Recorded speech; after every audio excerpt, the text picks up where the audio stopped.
Incumbências do relator. Quais são e como funcionam? Assista esse vídeo até o final que eu vou te contar tintim por tintim.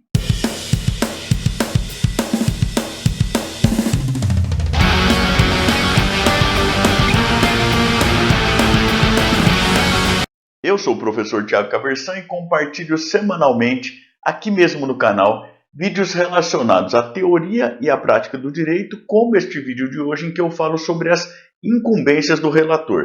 E isso já a partir de vários anos de experiência como advogado e também como professor universitário. Se você gosta desse tipo de conteúdo, inscreva-se aqui embaixo, também clique no sininho, até para ficar sempre a par das novidades que nós trazemos para cá. Hoje eu quero conversar contigo brevemente sobre as incumbências do relator, mais especificamente no Código de Processo Civil, de maneira que nós teremos como referência legislativa principal o artigo 932 do Código de Processo Civil, tá certo? E eu hoje vou fazer daquele jeito que eu costumo recomendar para você e para os meus alunos em geral. Eu estou aqui com o meu próprio Vademecum e eu vou ler junto com você aqui e a gente vai poder comentar e procurar explicar como que é que funciona, a partir do caput até o parágrafo único, tá bom? Então, antes de tudo, vamos nos localizar. Artigo 932, nós estamos tratando aqui do processo nos tribunais, que são órgãos colegiados, né? Então, na primeira instância, em geral, a gente tem julgamentos por magistrados singulares, né, titulares ou substitutos de varas. Né? E no nosso caso, nós estamos falando de processo civil aqui, né, você vai ver lá as varas cíveis como exemplo para você pensar, tá bom? Mas não é disso que o vídeo de hoje está tratando. O vídeo está tratando de processo nos tribunais. Isso vale a partir dos tribunais de apelação. Então, se você estiver no sistema da Justiça Estadual, Tribunal de Justiça. Se você estiver no sistema da Justiça Federal, Tribunal Regional Federal. Tá certo? Vale também para as cortes superiores. Superior Tribunal de Justiça, Supremo Tribunal Federal. Beleza? Então, nós estamos tratando aqui, de novo, artigo 932 é a referência legislativa principal, está inserido no contexto do processo nos tribunais. Vale lembrar, antes da gente prosseguir também, que você já pode ter pensado, o professor está falando de recurso, podia ter falado disso logo. Vale muito frequentemente para recurso. Mas os tribunais também têm incidentes de competência originária dos tribunais, inclusive, né? E aí você tem relatores também. Os tribunais têm ações de competência originária, né? Então você tem, por exemplo, ações rescisórias começam nos tribunais. O Supremo Tribunal Federal tem competências originárias, você pode conferir lá o artigo 102, inciso 1º da Constituição. E aí, a ideia é que são órgãos colegiados, mas que cada procedimento tenha lá o seu relator. E o Código trata, portanto, no artigo 932, de incumbências do relator. A gente vai resgatar isso aqui no último inciso depois, mas veja você uma coisa interessante, que é o seguinte, né? Essas incumbências do relator, elas começaram a aparecer e aqui a título de curiosidade histórica, tá? A gente já vai chegar lá, mas sim, veja, eu acredito que o público que frequenta aqui o canal vem para a gente poder ter essas conversas, entender de maneira mais ampla, porque senão é só pegar o artigo 932 e ler, né? Mas é que para entender de verdade a gente precisa enxergar para além daquilo que são as letras no papel, né? Isso só para pedir um pouquinho da sua paciência. E para dizer o seguinte, o Código de Processo Civil de 2015, quem me acompanha sabe que eu sou muito crítico da própria ideia de que a gente precisaria supostamente de um novo código. Mas tem algumas virtudes também que precisam ser reconhecidas, né? Isso aqui, por exemplo, começa a surgir de maneira esparsa em regimentos internos de tribunais. E aí vale lembrar que esse é o terceiro Código de Processo Civil nacional que nós temos, né? Antes do de 2015 houve o de 1973. Antes do de 1973 houve o de 1939. Antes disso havia os códigos estaduais, né? Mas vamos pegar o 1939 como uma referência para pensar aí. E só para dizer muito brevemente o seguinte, você não precisa de muito esforço imaginativo para enxergar que a gente tinha uma sociedade e também um poder judiciário muito diferente em 1939. Uma sociedade, talvez a gente possa dizer isso, menos complexa. Vale você lembrar, a gente não tinha Código de Defesa do Consumidor, não tinha Estatuto da Criança e do Adolescente, né? Não tinha noção de tratamento isonômico entre gêneros, né? Não tinha um monte de coisa de matéria normativa mesmo.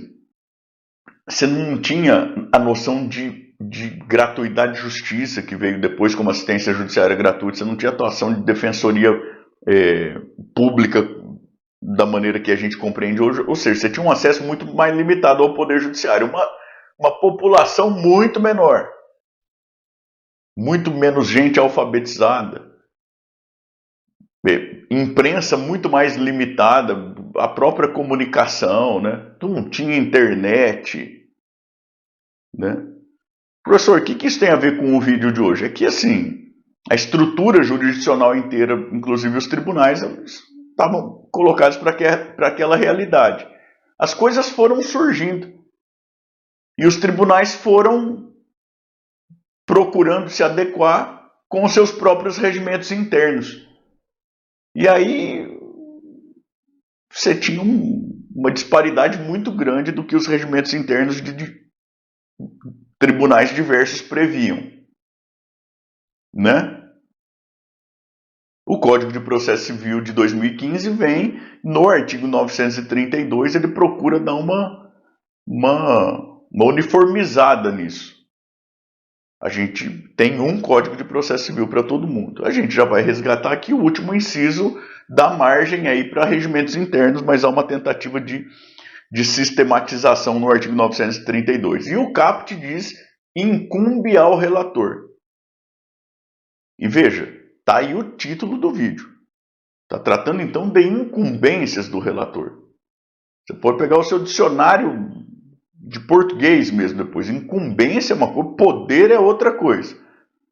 Pode ser que subtítulo do vídeo, na descrição, aí na hora de colocar nas plataformas, haja alguma menção a poder também para te ajudar a encontrar a gente, né?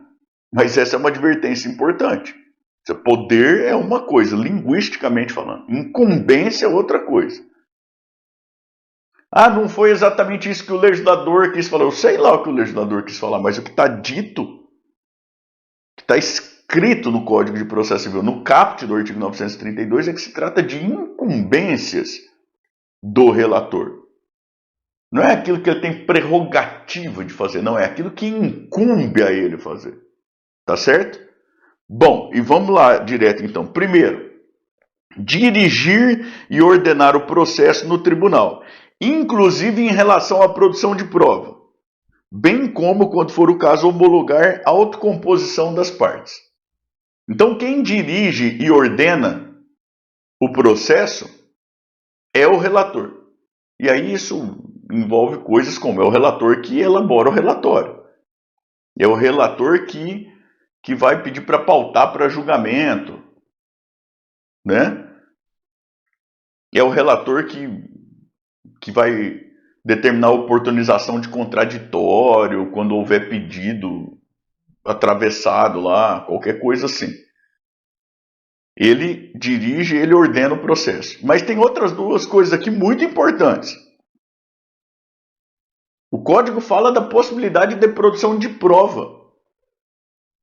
Olha que coisa interessante. Né? Isso é um sinal importante. E veja, não quer dizer que será sempre o caso de produzir prova lá no tribunal.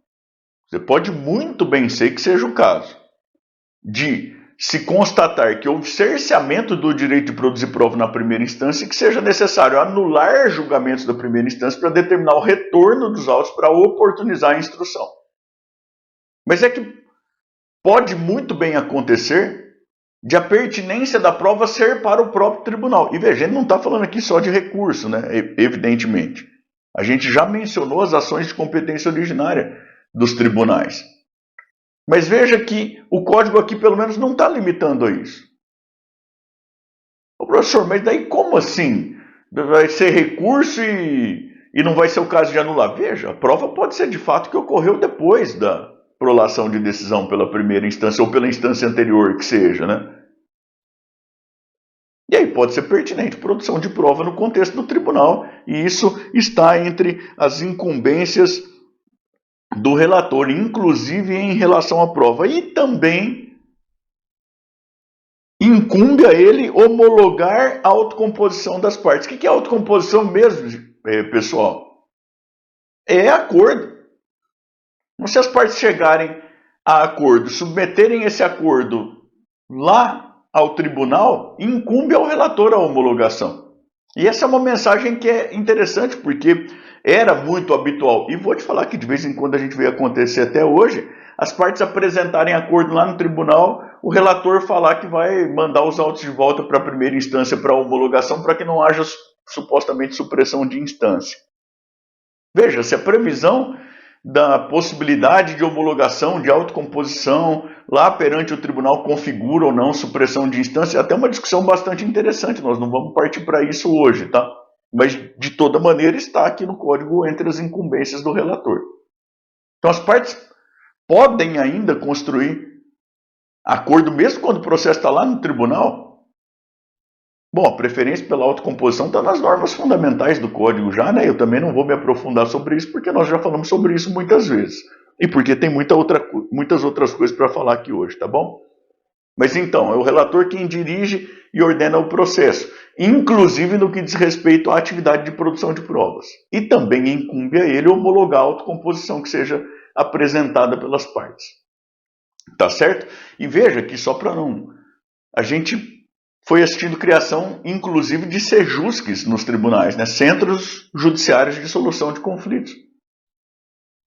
De maneira que pode ter audiência de conciliação nos tribunais, né? Em que pese o fato de muita gente ainda se horrorizar com a ideia, como assim vai ser lá no tribunal? Bom, está escrito no código, né? Inciso 2º, apreciar o pedido de tutela provisória nos recursos e nos processos de competência originária do tribunal. Como assim tutela provisória, professor? Tutelas de urgência, que podem ser antecipadas ou cautelares, tutela da evidência também. Ô, professor, mas pode tutela da evidência recursal? Bom, o código falou tutela provisória, não falou só tutela de urgência. Então, não excluiu a possibilidade. E veja, é uma coisa que, assim, né? Se o magistrado de primeiro grau pode dar tutela da evidência antes de concluir a fase instrutória, né, de esgotar todo o contraditório e tudo mais, por que no tribunal não poderia, né? Então, veja, também são reflexões que para outras oportunidades e tudo mais, mas aqui, para lembrar, né, cabe ao relator apreciar esse tipo de pedido. Tutela antecipada, tutela cautelar, tutela da evidência, porque o código está falando de tutelas provisórias. Ô, professor, se o relator negar o pedido, ou se o relator conceder o pedido de tutela provisória, a parte que se sentir prejudicada aqui, às vezes ele concede parcialmente, as duas partes se sentem prejudicadas, né? Hoje está lá no tribunal, como é que faz? Bom, vale lembrar que o artigo 1021 que vem aí pela frente, nós temos inclusive vídeo que trata do procedimento aqui, né? O artigo 1021 prevê lá a existência do agravo interno, que é justamente o recurso contra a decisão monocrática em órgãos colegiados, né? Tá bom? Então, assim, preciso de um medicamento de alto custo. Pedi em primeira instância, o juiz não deu.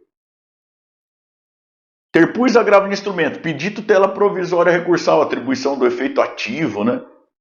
Foi negado pelo relator, mas eu preciso muito. Bom, você tem à sua disposição aí o agravo interno. É claro que aí precisa fazer uma análise estratégica e tudo. Não estou falando para você, em qualquer caso, interpor agravo interno, pelo amor de Deus. Veja lá o parágrafo 4º do artigo 1021 e o risco de multa, né? Tá bom? Mas é um meio recursal aí que você tem para cogitar, tá bom? Inciso 3º.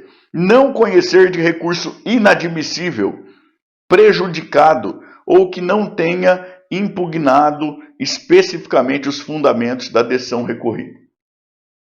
Então, recurso inadmissível é o recurso que não reúne os elementos mínimos de admissibilidade. Por exemplo, não é hipótese de cabimento do recurso. Né? E você pode ter inobservância a pressupostos formais, por exemplo. Não é verdade? Coisas prosaicas do tipo assim, não tem mandato ao advogado que interpôs o recurso. Falta procuração. Nós vamos ver o parágrafo único depois que fala da correção de vícios, tá? Mas recurso deserto, faltou recolhimento de custas. Veja lá o artigo 1007 e a questão aí da não inadmissibilidade automática, assim, também por deserção, né? E tudo mais. Mas você tem falta pressuposto de admissibilidade aqui. Ainda, quando houver perda, quando o recurso for considerado prejudicado. Então, por perda superveniente do objeto, por exemplo. Né? Você tem várias situações aqui, né? Uma delas que eu vou te dar houve interposição do agravo de instrumento. Lá na primeira instância, houve juntada do agravo de instrumento protocolado lá perante o tribunal. O juiz de primeira instância se retratou da decisão dele. O agravo de instrumento perdeu o objeto. É recurso prejudicado. Outra possibilidade, você tem um agravo de instrumento para tratar de tutela provisória e veio sentença no primeiro grau de jurisdição antes do julgamento do agravo. Há uma série de possíveis peculiaridades aqui e tudo mais, mas em geral você pode pensar também em linhas gerais em um recurso prejudicado aqui, tudo bem? E aquele que não tem impugnado especificamente os fundamentos da decisão recorrida. Isso aqui é ofensa ao dever de dialeticidade, né? Então, o recurso ele precisa veicular uma impugnação específica dos fundamentos da decisão recorrida, pedido específico de anulação ou de reforma da decisão. Isso não pode ser um exercício de copia e cola. Se for mero exercício de copia e cola, negativa monocrática de conhecimento do recurso pelo relator, na forma que incumbe a ele, inciso 3º do artigo 932. Tá certo? Os incisos 4º e 5º tratam da possibilidade de o relator negar provimento, o inciso 4º, ou dar provimento no inciso 5º, monocraticamente, ou seja, conhecendo do mérito recursal sozinho. Então, primeiro inciso 4º, logo depois inciso 5º. Inciso 4º, negar provimento a recurso que for contrário a... São 3 alíneas. Primeiro, ele for contrário à súmula do STF ou do STJ. Segundo, ao entendimento, a acórdão, mas aqui está tratando do entendimento firmado pelo STF ou pelo STJ no julgamento de recursos repetitivos. Veja lá o procedimento desse julgamento nos artigos 1036 a 1041 do Código de Processo Civil, né? E a linha C, o entendimento firmado no julgamento de incidente de resolução de demandas repetitivas ou do incidente de assunção de competência, IRDR ou IAC. Então, inciso 4º, monocraticamente, singularmente, sozinho, o relator tem a incumbência de negar no mérito provimento ao recurso, se a pretensão recursal for contrária à súmula do STF ou do STJ, entendimento firmado pelo STF ou pelo STJ no julgamento de recurso especial ou de recurso extraordinário repetitivo, entendimento firmado em IRDR ou IAC. Veja que nós estamos tratando aqui de precedentes de observância obrigatória que constam lá da lista do artigo 927, mas que são mais específicos aqui no artigo 932. Não é por qualquer tipo de precedente lá da lista do 927 que pode o relator negar provimento a recurso monocraticamente. É por esses 3 tipos aqui que incumbe a ele negar provimento. E o inciso 5º, depois de facultada a apresentação de contrarrazões, dar provimento ao recurso se a decisão recorrida for contrária a... E aí vem a mesma lista. Súmula do STF ou do STJ, julgamento firmado no julgamento... entendimento firmado no julgamento de recursos repetitivos pelo STF ou pelo STJ, entendimento firmado em IRDR ou IAC. Professor, o inciso 4º e o inciso 5º, então, estão dizendo a mesma coisa. Não, veja. No inciso 4º, é incumbência do relator negar provimento ao recurso. No inciso 5º, é incumbência dele dar provimento ao recurso, mas ele só pode fazer isso depois de oportunizar o contraditório à parte recorrida. Então, veja. Ele pode, e ele tem inclusive a incumbência, se desde logo identificar, negar provimento ao recurso, se ele identificar essa situação desde logo. Por que ele pode desde logo fazer isso? Por que é incumbência, mais do que pode, incumbe a ele fazer isso? É porque a decisão não é em prejuízo da parte contrária. Agora, para decidir algo contra a parte contrária, aí ele precisa primeiro manifestar, oportunizar o contraditório, por isso a distinção entre inciso 4º e inciso 5º, tá certo? Inciso 6º, decidir o incidente de desconsideração da personalidade jurídica quando este for instaurado originariamente perante o tribunal. Então você tem a possibilidade lá do incidente de desconsideração da personalidade jurídica, o IDPJ, né, regulado lá, se não me falha muito a memória, pelos artigos 133 a 137 do Código de Processo Civil. E ele pode ser instaurado em qualquer fase do procedimento, não é isso? Segundo lá os artigos 133 a 137. Quando for instaurado perante o tribunal, quem decide se deve ou não ser desconsiderada a personalidade jurídica, e nós temos vídeo aqui no canal sobre esse procedimento também, né? Quem decide é o relator singularmente. E aí, de novo, qual que é o recurso que cabe contra esse tipo de decisão quando ele toma sozinho, e isso em relação a qualquer um desses incisos? É o agravo interno, artigo 1021, tá certo? Inciso 8º, determinar a intimação do Ministério Público quando for o caso. Então, naqueles casos de intervenção necessária do Ministério Público como fiscal da lei. Isso vale para todas as instâncias também, inclusive sob pena de nulidade. E aí, se não me falha muito a memória, as hipóteses estão lá no artigo 178, né? Sendo o caso de intervenção do Ministério Público como fiscal da lei, incumbe ao relator oportunizar a manifestação do Ministério Público. Então, determina a intimação do Ministério Público para que ele possa se manifestar e para que ele possa acompanhar também, tá certo? Inciso 8º, como eu tinha dito lá antes, exercer outras atribuições estabelecidas no regimento interno do tribunal. Eu já disse aqui várias vezes, um jeito de advogar com qualidade perante os tribunais é advogar não só com o Código de Processo Civil, mas advogar também com o regimento interno do tribunal, né? E aí você vai procurar lá no regimento interno o que o regimento interno estiver tratando como incumbências, eventualmente como poderes, eventualmente como deveres do relator. Você vai ter uma lista que muitas vezes repete isso que está no artigo 932, mas que pode e que de fato tem um tanto quanto comumente outras coisas. Veja que agora tem um detalhe interessante, pelo menos, né, que é a própria lei está prevendo essa possibilidade aqui de o regimento interno do tribunal outorgar ou conferir incumbências aos relatores. Qual a legitimidade disso na perspectiva política, né?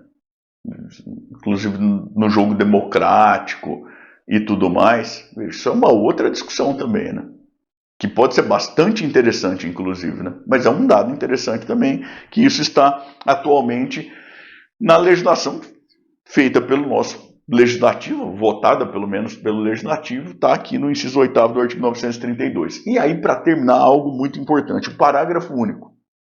Antes de considerar inadmissível o recurso, o relator considerará o prazo de 5 dias ao recorrente para que seja sanado o vício ou complementada a documentação exigível.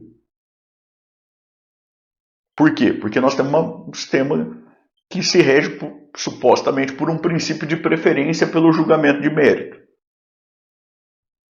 Tá certo? Agora, muito cuidado. Por quê? Porque a nossa jurisprudência entende que se houver, que primeiro precisa ser um tipo de vício que seja sanável. Então, por exemplo, intempestividade não é sanável. Ofensa ao dever de dialeticidade não é considerada sanável. Não, mas por que não, professor? Só mandar a petição? Bom, tem vários motivos, mas um deles é que haveria até um reflexo sobre prazo aí, né? A parte mandaria de qualquer jeito um copia e cola para depois poder complementar razões. Né? E você tome muito cuidado em relação ao que sobra. Por quê? Em que pese o fato de um suposto princípio de primazia do julgamento de mérito, mesmo nos tribunais, de fato os tribunais consideram qualquer coisa erro grosseiro e consideram que, sendo grosseiro o erro, não deve ser oportunizada a correção coisíssima nenhuma. Mas assim, identificou lá que faltou procuração ou que tem um defeito na procuração, a ideia é oportunizar primeiro a correção do vício, 5 dias, antes de considerar inadmissível. E essa questão da documentação, veja, procuração é um exemplo, né? E tem que tomar cuidado, né? Porque, veja, eu vou falar de um negócio que é quase um fóssil aqui, né? Porque a gente tem sistema eletrônico agora para tudo que é lado, né? Mas quando você tinha um agravo de instrumento, como instrumento mesmo, ou seja, você tinha processo físico na primeira ou na segunda instância, e aí você tinha a obrigatoriedade de formação do instrumento, havia quem considerava que a lista dos documentos, instrumento ali, estava muito bem explicada na lei, que se houvesse falta daquela documentação lá, que seria inadmissível o recurso, que não teria cabimento conceder prazo para apresentar documento do rol que a lei já dizia que era obrigatório desde o início. Então, de novo, tome muito cuidado com isso aqui na prática. Tá certo? Eu espero que você tenha gostado do vídeo, apesar de ter sido mais ler assim, mas a gente lá no começo fala um pouco de história e daí vai falando um pouquinho das peculiaridades de cada um dos incisos, né? Espero que tenha sido instrutivo para você compreender melhor e que se anime a gente continuar aprendendo junto, tá bom? Queria te pedir, por favor, para contar para mim nos comentários aqui embaixo de onde é que você me assiste, o que é que você faz. Eu leio todos e cada um dos comentários que são feitos aqui no canal. Pessoalmente eu faço isso. Eu fico muito feliz, eu fico às vezes até emocionado por saber até onde os vídeos estão chegando, quem que está assistindo, né? O contexto em que esses vídeos estão sendo assistidos. Então, por favor, conta para mim nos comentários aqui embaixo, até porque, na medida do possível, apesar de toda a correria, eu gosto de interagir também e faço isso por meio dos comentários aqui embaixo. Tá bom? Eu queria te convidar a continuar navegando aqui pelo canal, especialmente a partir deste vídeo aqui em que eu falo dos princípios recursais. E também queria te pedir de novo, por favor, para se inscrever no canal, para clicar no sininho, para dar o seu joinha, para me seguir lá no Instagram, no TikTok, para se tornar membro aqui do canal, por favor, porque isso é muito importante para que eu continue produzindo esse material aqui, tá bom? Muito obrigado, até mais, tchau, tchau.